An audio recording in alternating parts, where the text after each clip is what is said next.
Once criticized for bringing penguins to Mumbai, now the Mumbai Zoo is in a position to trade its happy feet because they are in excess. The number of visitors to the Mumbai Zoo has surged in the past few years.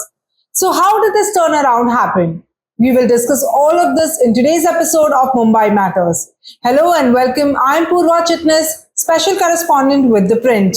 Veer Mata Jizabai Bhosle Udyan and Zoo, also popularly known as Mumbai Zoo or Rani Baug, is seeing an increased number of footfall every year. And the credit lies at its fairly newly constructed Humboldt Penguin exhibit.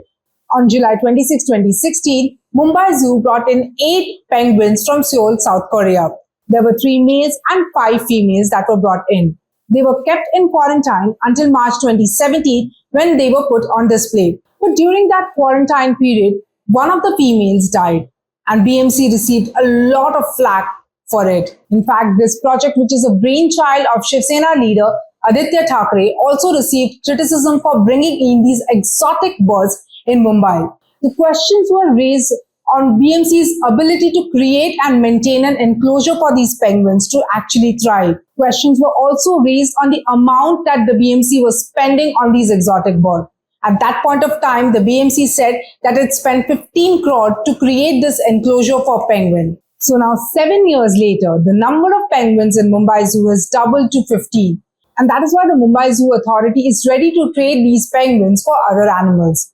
In fact, they have already written a letter to Hyderabad Zoo and are planning to write a letter to Junagadh Zoo as well.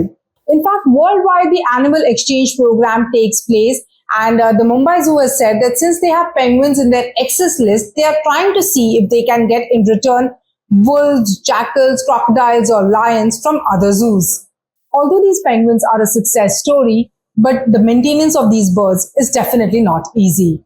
The zoo authorities say that they spent 15 crore initially to build an enclosure and maintain these birds at their initial stages. These Humboldt penguins are found in the Chile and Peru region of South America in their natural habitat. And so the temperature range that they thrive in is between 5 degrees Celsius to 25 degrees Celsius.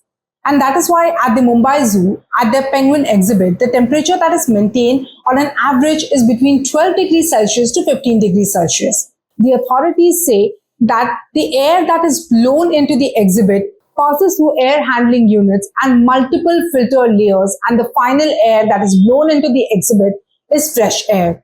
And if you've been to the zoo and seen the penguin exhibit, there is an artificial water pond that is created for these penguins to swim around.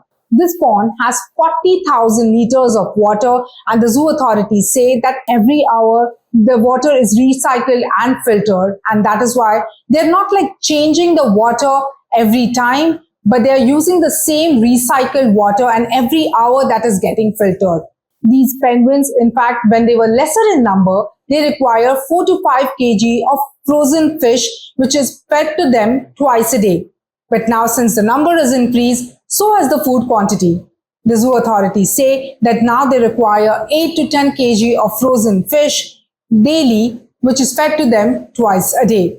As mentioned earlier, the Mumbai Zoo has already written a letter to Hyderabad Zoo for this exchange, but haven't yet heard back. For the other zoos to get these penguins on board, they need to first have the infrastructure which is up to the mark in place. And they also need to have a specialist, just like Mumbai Zoo has a specialist who's worked with penguins in their team. The Mumbai Zoo says that the increased number of footfall is majorly due to penguins. Because in 2017-2018, when the penguins were brought in, the per annum footfall was 15 lakh. And that has now doubled to 28 lakh per annum in 22-23. The zoo authorities say that on an average, every day they are seeing a footfall of 5,000 people. But that goes up to 10,000 on a Saturday and 25,000 on a Sunday. The Mumbai Zoo is more than just the penguins. In fact, there is a pair of tigers who had their first cub in January 2022, but the cub died within 7 months. However, that pair of tigers had another litter, 2 male cubs who were born in November 2022 and were put on display in May 2023. The zoo authorities say that after penguins, now these pair of tiger cubs are also a major attraction at the Mumbai Zoo. Along with tigers, the Mumbai Zoo has been trying to get lions on board. They had even finalized talks with one of the zoos in Gujarat. But in return, the Gujarat Zoo wanted zebras. Since Mumbai Zoo did not have zebras, they had spoken to one of the zoos in Israel to get these zebras in Mumbai. However, those zebras were infected by certain diseases due to which the central authorities did not allow Mumbai Zoo to get those zebras in India. The project is now stuck for 2 years and Mumbai Zoo is still trying to finalize a country from where they can get these zebras. Once the zebras are brought in, they can give those zebras to Gujarat Zoo and from Gujarat they can get lions in exchange to Mumbai. And amidst all of this, the zoo authorities are planning for expansion. In fact, the zoo says it has acquired a 10-acre plot recently on which it is planning to get only exotic animals. The tendering process is still on. That will be the third phase of expansion for the zoo. And the tendering process is still on, but the timeline, once the tendering is completed, the timeline that the zoo authorities is looking at is 3 years. So after 3 years, maybe the Mumbai Zoo will have another exhibit which will be only for international exotic animals like zebras, giraffes, white lions, jaguar, if the exotic zone is completed in next 3 years. But for now, the zoo authorities are happy with its happy feet and tiger cubs who are fetching them good revenues. That's all we have for you in this episode of Mumbai Matters. For more such episodes, keep tuning in to The Print and tell us your suggestions and your ideas and we will be happy to take them. This is me, Purva Chitnis, signing off.